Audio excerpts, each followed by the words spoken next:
रहीम सैयदना करीमुन सल्लल्लाहु अलैहि वसल्लम। डियर स्टूडेंट अस्सलाम वालेकुम। आज की वीडियो में मैं आपको डिवाइड की सम करना सिखाऊंगी। तो हम अपनी वीडियो स्टार्ट करते हैं। स्टार्ट करने से पहले मैं आपसे एक रिक्वेस्ट करती हूँ कि प्लीज़ मेरी वीडियो को कंप्लीट देखें। यहाँ पर आपको इस ड्यूरिंग क्वेश्चन समझाने के दौरान बहुत सी इंपॉर्टेंट चीज़ें ऐसी आपको बताऊंगी कि इंशाल्लाह ताला कभी भी आप डिवाइड का सम गलत नहीं करेंगे अगर आपने ये पूरी वीडियो देखी तो।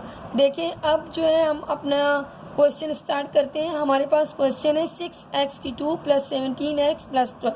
हमने इसको डिविडेंड में लिखा, यानी इसको हमने इससे डिवाइड करना है। तो ये हमारे पास है, इसे हम डिवाइज़र कहेंगे। डिवाइज़र क्या है? 2x + 3। तो ये हम क्वेश्चन स्टार्ट करने से पहले कुछ एक दो बातें आपको बताना चाहूँगी कि सबसे पहले तो आपको जो है हमें रूल का पता होना चाहिए, साइंस ऑफ रूल का, कि हमेशा डिवीजन में और मल्टीप्लाई में माइनस माइनस प्लस होता है, प्लस प्लस भी प्लस होता है। यानी अगर हमारे पास लाइक साइन होगी, एक जैसी साइन होगी, तो वो पॉजिटिव हो जाएंगी। ये देखिए एक जैसी साइन है तो आंसर पॉजिटिव में आ रहा है। यहाँ देखिए एक जैसी साइन है तो वो भी पॉजिटिव। लेकिन अनलाइक साइन होगी तो प्रोडक्ट में या डिवाइड में तो नेगेटिव, माइनस प्लस माइनस हो जाएगा, प्लस माइनस माइनस होगा। इसी तरह से अगर एक और चीज़ जो आपने ये देखनी होगी यहाँ पर कि जब आप डिवाइड का सम कर रहे हैं तो आपने सबसे पहले ये देखना है कि जो वैल्यू आपको दी गई है वो सही अरेंज है कि नहीं है। क्योंकि जब हम डिवाइड का सम करते हैं या अलजेब्रा में कोई भी सम करते हैं तो याद रखें कि सबसे जिसकी पावर बड़ी होती है वो जो वैल्यू होती है वो सबसे पहले लिखते हैं। जिस तरह से यहाँ पर देखिए हमारे पास अगर इस तरह से वैल्यू आ जाती है, इस तरह से हमारे पास एक्सप्रेशन आ गई है, तो हम इसे क्या करेंगे, हमने सबसे पहले वो टर्म लिखनी है जिसकी पावर बड़ी है। अब यहाँ पर सबसे बड़ी पावर किसकी है? 4x3। तो हम इसको पहले अरेंज करेंगे ऐसे, 4x3 की पावर, उसके बाद 3 के बाद 2 + 13x2। चूँकि ये 3 है, इसके बाद 2 के बाद 1, x पे कोई पावर नहीं है, इट मीन्स के 1 पावर है। इसके बाद 2 के साथ कोई वेरिएबल x y z वगैरह नहीं है, तो ये सबसे हमारे पास ये सबसे छोटी वैल्यू है, हमारे पास सबसे छोटी टर्म है, इसे हम सबसे आखिर में लिखेंगे। देखिए सबसे पहले आपने बड़ी पावर की टर्म लिखी, फिर उससे छोटी, फिर उससे छोटी, इस तरह से आपने इसको अरेंज करके लिखना है। इसी तरह से जो डिवाइज़र है अगर वो अरेंज नहीं है तो उसको भी आपने अरेंज करना है।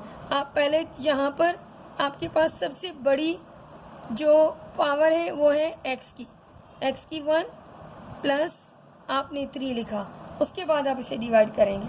अब हम अपने डिवाइड के क्वेश्चन की तरफ आते हैं।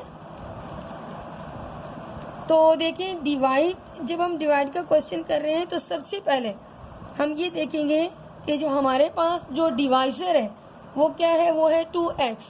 तो हमने 2x को ऐसी वैल्यू के साथ मल्टीप्लाई करना है कि हमारे पास 6x2 आ जाए।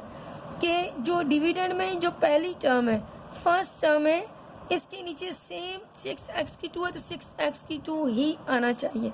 जिस तरह से देखें आपके पास क्वेश्चन, अगर आप डिवाइड का सिंपल सम करती हैं तो हम कैसे सोल्व करते हैं, हम ऐसे सोल्व करते हैं 5 to the 10।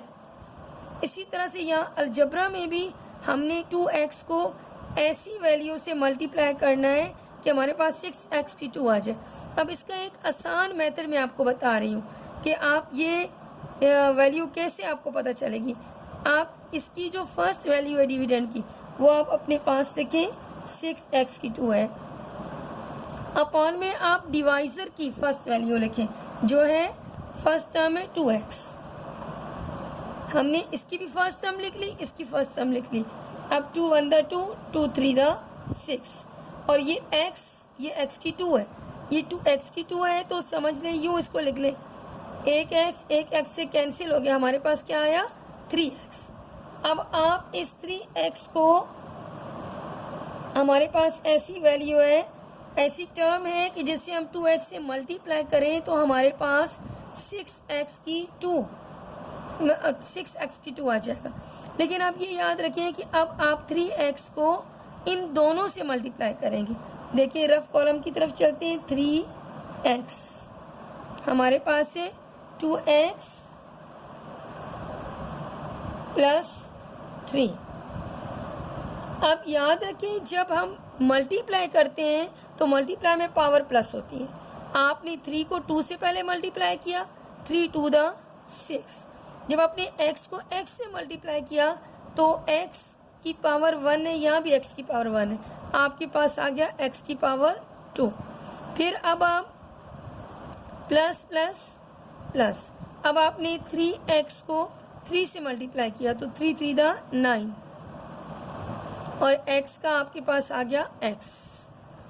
अब हम ये जो 2 टर्म है ये हम यहाँ लिख देंगे। 6x की 2 प्लस 9x। अब ये हमारे पास जो प्रोडक्ट आई हैं, अब आपने ये देखिए दोनों सेम आ गई हैं। अगर ये दोनों सेम आ रही हैं तो इट मीन्स कि आपका क्वेश्चन बिल्कुल सही हो रहा है। लेकिन अब हमने डिवाइड में क्या करना है कि डिवाइड में हमने इनको सब्ट्रैक्ट करना है, माइनस करना है। तो याद रखिए माइनस करने के लिए क्या करते हैं कि जो साइन से वो चेंज कर देते हैं। अब ये जो वैल्यू हमने खुद से ये जो अभी ये प्रोडक्ट पुट किए हैं इनकी साइन हम चेंज कर देंगे। यहाँ कोई साइन नहीं है, इट मीन्स कि यहाँ प्लस की साइन है। हम इस प्लस को माइनस बना देंगे, इसको भी माइनस बना देंगे। प्लस माइनस दोनों कैंसिल हो जाएंगे क्योंकि प्लस माइनस हमेशा ऑपोजिट साइन जो होती हैं वो हूँ और अगर ये वैल्यू सेम हो तो कैंसिल हो जाती है। Plus minus minus. अब 17 में से आप 9 को माइनस करें तो हमारे पास आता है 8x। आप ये याद रखें कि जब आप प्लस या माइनस कर रहे होते हैं तो उस वक्त plus minus minus sign will be greater value आपने लिखनी होती है। तो 17 के साथ कौन सी साइन है? 17 के साथ प्लस की साइन है, तो प्लस शो नहीं करते। अब आपने यहाँ प्लस शो नहीं करेंगे और इस टर्म को आप नीचे लेके आएंगे 12। अब जैसे कि मैंने आपको बताया था कि यहाँ देखें ये डिवाइजर है और ये डिविडेंड है। अब यहाँ इसके साथ प्लस की साइन है, प्लस प्लस, यहाँ भी प्लस लिखेंगे, प्लस आ जाएगा। अब फिर से हमने 2x को ऐसी वैल्यू के साथ मल्टीप्लाई करना है कि हमारे पास 8x आए। तो हम दोबारा से क्या करेंगे? 8x upon 2x। अब हमने क्या किया? 2 1 2, 2 4 8 और हमारे पास x के साथ कैंसिल हो गया। हमारे पास क्या आया? 4। हमने 4 यहाँ लिखा। अब इस 4 को इन दोनों से हमने मल्टीप्लाई करना है 2x प्लस 3 से। अब जब हम 2x प्लस 3 से 4 को मल्टीप्लाई करेंगे तो 4 2 8x प्लस प्लस प्लस 4 3 12। देखिए हमारे पास आंसर आ गया 8x प्लस 12। अब हम इसकी लास्ट की साइन चेंज कर दी, प्लस को शो नहीं करती, आपको समझाने के लिए मैं शो कर रही हूँ। हमने माइनस बना दिया। देखें ये दोनों सेम कैंसिल, दोनों सेम कैंसिल।